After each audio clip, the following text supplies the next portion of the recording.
Boo, how are you? This is your friend Alicia B from the Brown Mom Experience. This is Jaren from the Brown Dad Experience. And you are tuned in to us. We will be doing a special weekly show on our YouTube channel called Just Ask with J and A. And we're really excited about that. And we hope that you guys are too. We're going to basically answer questions about ourselves with you guys and share a little piece of our lives with you and let you guys ask questions about relationships and marriage and everything that is family, because we've built quite a lot in such a short amount of time.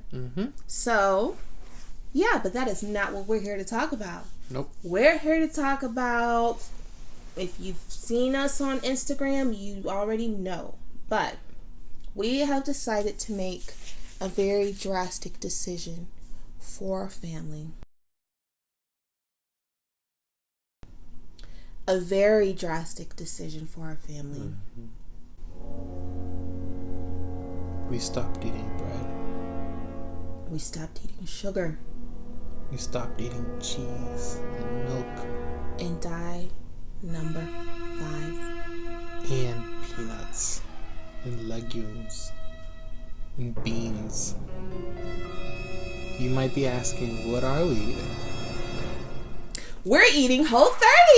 That's right. We're eating Whole 30, Whole 30. So what is Whole 30? Whole 30 is actually a book written by an author. I believe her name is Melissa. I forgot her last name. I'll probably edit that in down here somewhere. Or put it in the link in the doobly-doo below.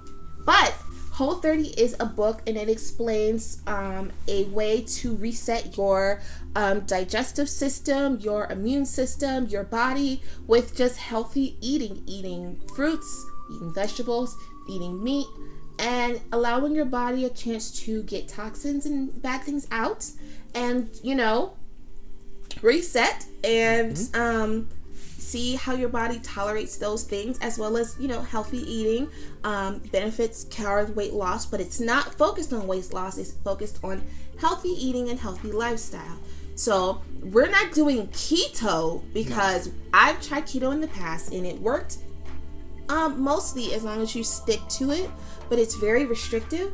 And after the birth of Madison, I fell into a lot of health issues, and I no longer have a gallbladder, and so I have difficulty digesting fats. And IBS is something that happens to a lot of people that have their gallbladders removed. If you don't know what pancreatitis is, I suggest that you Google that so that you understand a little more about that, because that's not what we're here to talk about. But one of the benefits of Whole 30 is that if you have digestive issues, this can help fix that. Another benefit of Whole 30 is better sleep, better thinking, easier focus. If you've got depression, it supposedly helps with that, and we all know that's something that I suffer with. My husband, he has ADHD. Yep. And so it helps with that as well. It helps children with their behavior. It's supposed to help people who are on the autism spectrum.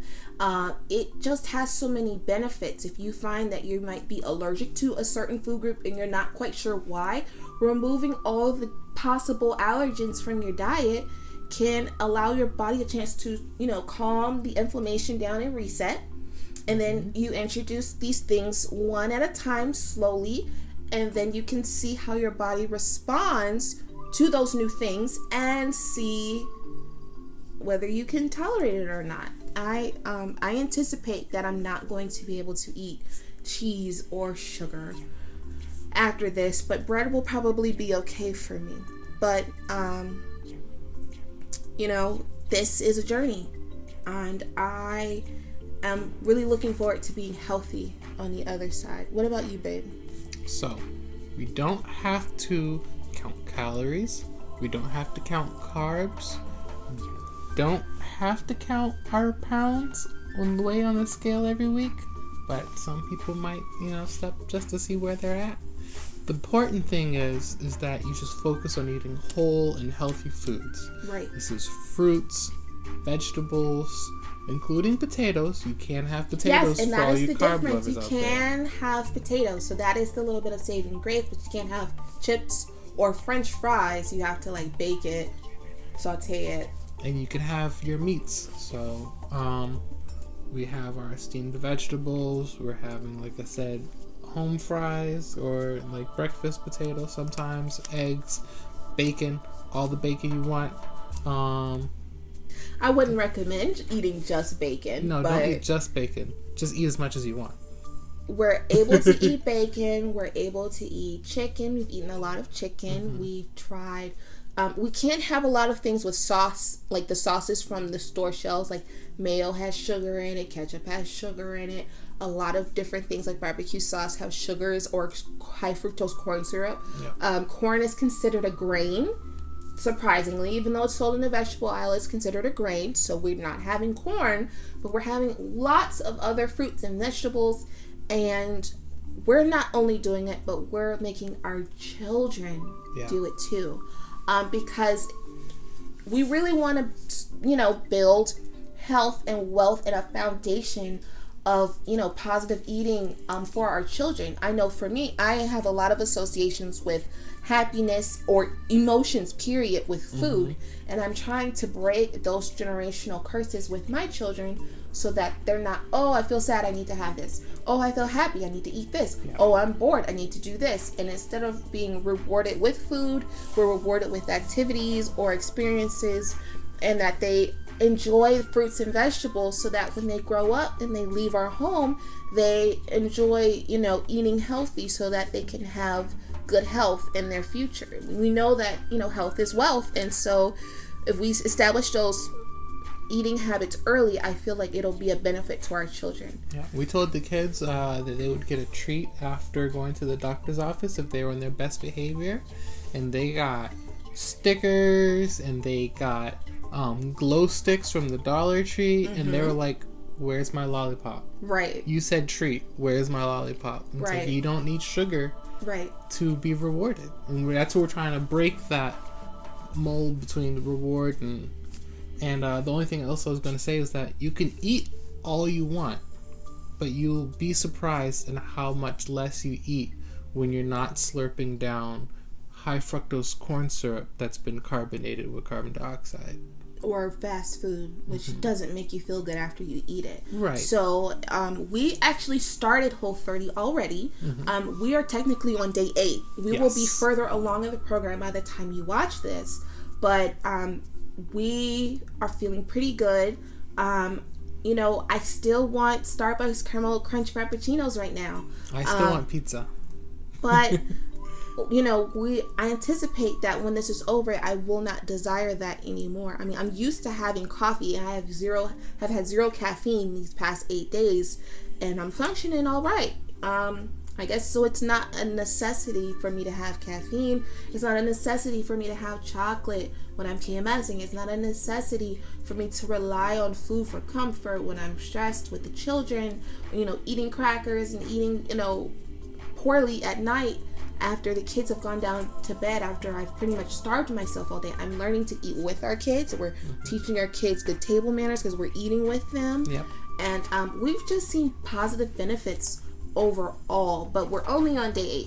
So we had to, first go through our house and get rid of everything that wasn't Whole30 compliant.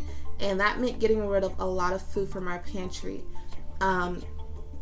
We had to get all those things, and it was really hard because there were things that I had bought, like Zatarain's red beans and rice. I love red beans and rice. I love arroz con frijoles, and it is so good to me, but I had to get rid of it because it's not compliant. The rice isn't compliant, the beans aren't compliant, those spices have MSG, and it's just not good for my system. And so I want to get to a point where I don't desire to eat rice. I don't know if I'll ever get there, but I am learning that I don't need to have rice. We don't have to have a starch in the form of rice or bread with every single meal or everything that we eat. We're learning that when we get hungry, we don't have to go get fast food. We can cook, and it's tedious. Yeah. But we're doing it. Especially when you're tired, the kids have been wearing you down. It's like nothing's prepared for lunch, but it's past lunchtime, and it's going to take me an hour to cook this food, and you just You can hop in that car and McDonald's is just down the street, but you don't want to keep giving your kids that. Yeah, I mean, we really honestly, there's so many experiments where they take the food and they just kind of sit it out and it doesn't decompose. We're putting that in our system. That can't be good for us. God gave us all of these wonderful foods to eat. They're good for us and they're good to us. And so we really want to take care of ourselves, and by taking care of our children, by giving them that knowledge. Now, they've been rebelling. They're children. They're upset. They checked the pantry out and it was a bin of potatoes and a bin of onions and some avocado oil, sesame oil, and olive oil on the pantry shelf, and they said, "Who stole our food?" They looked in the refrigerator and there was no apple juice. There was a pitcher with lemon slices and water, and they said, "Well, what are we going to drink?" I said, "We're going to drink water."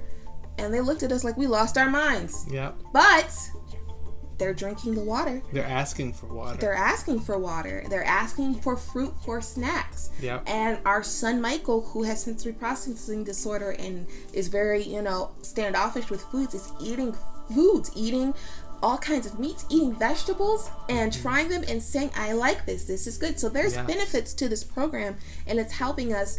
Already we see benefits. And if you're interested in Whole30, we highly suggest that you read the book. Yes. The book is available on Amazon and Kindle and anywhere you can buy a book. There is also a book that is before Whole30 that's called It Starts With Food. And it explains, the breakdown of why, health and food kind of go hand in hand. I guess not a hand in hand like that. And there's other books that they have.